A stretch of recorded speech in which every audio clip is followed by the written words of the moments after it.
আরে লোকটা ওইটার ভিতরে টাকা ফালাইতেছে কেন? যাই তো দেখি। এই যে আঙ্কেল, আপনি টাকাটা ওইখানে ফালাইলেন কেন? আরে মামুনি, এই রমজান মাসে তুমি যা দান করবা আল্লাহ তোমাকে তা 70 গুণ হিসেবে ফেরত দিবে। আরে আঙ্কেলটা কি বললো? এই রমজান মাসে যা দান করব আল্লাহ তার 70 গুণ ফিরিয়ে দিব? আঙ্কেল, আমি যদি 10 টাকা এখানে দান করি তাহলে কি আমি যা দান করব আল্লাহ তার 70 গুণ ফিরিয়ে দিব? হ্যাঁ মামুনি, তুমি যা দান করবা আল্লাহ তার 70 গুণ ফেরত দিবে। আচ্ছা ঠিক আছে আঙ্কেল। আঙ্কেল, আমি যে রমজান মাসে এখানে 10 টাকা দান করলাম আল্লাহ কি আমার 70 গুণ ফিরিয়ে দিব? আঙ্কেল, আমাকে একটা কথা বলেন তো, 10 টাকার 70 গুণ করলে কত হয়?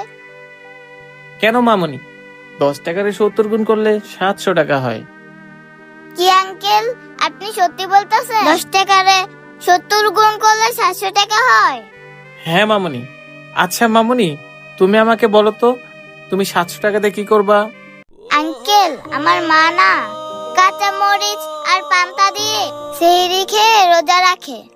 আল্লাহ যদি আমাকে 700 টাকা ফিরিয়ে দেয় তাহলে আমি একটা মুরগি কিনতাম, আর বাকি টাকা দিয়ে আমি আমার মার জন্য কিছু ইফতার কিনতাম।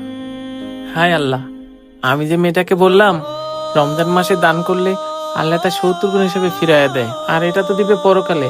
কিন্তু এখন যদি মেয়েটা 700 টাকা না পায় তাহলে তো মেয়েটার আল্লাহর উপর থেকে বিশ্বাস উঠে যাবে। না, আমাকে কিছু একটা করতে হবে। কি হলো আঙ্কেল, কি ভাবতাছেন? আল্লাহ কি আমায় 700 টাকা দিবে না? না মামুনি, তেমন কিছু ভাবতেছি না। তুমি যদি মন থেকে দান করে থাকো আল্লাহ তোমাকে দেখো 700 টাকার বেশিও দিতে পারে। সত্যি বলতেছেন আঙ্কেল? তাহলে তো ভালোই হয়। আচ্ছা আঙ্কেল, আমার কথা তো আপনাকে বলেই দিলাম, কিন্তু আপনি 700 টাকা পেলে কি করবেন আমাকে একটু বলেন। মামুনি, আমার তো 700 টাকা না, আমার তো মামুনি অনেকগুলো টাকার প্রয়োজন। আঙ্কেল, আপনি যদি মন থেকে দান করে থাকেন তাহলে দেখেন আপনার যত টাকাই প্রয়োজন হোক না কেন আল্লাহ আপনাকে দিয়ে দিবে। আচ্ছা আঙ্কেল, আপনি তাহলে থাকেন, আমি এখন আসি। মেয়েটা তো চলে যাচ্ছে, এখন যদি মেয়েটা টাকাটা না পায় তাহলে তো আল্লাহর উপর থেকে বিশ্বাস উঠে যাবে। কি যে করি, আমার কাছে তো 1000 টাকা আছে। যাই, এই টাকাটা নিয়ে যেয়ে মেয়েটার সামনে ফালাই দিই। ওই তো মেয়েটা আসতেছে, টাকাটা এবার নিচে ফালায় রাখি।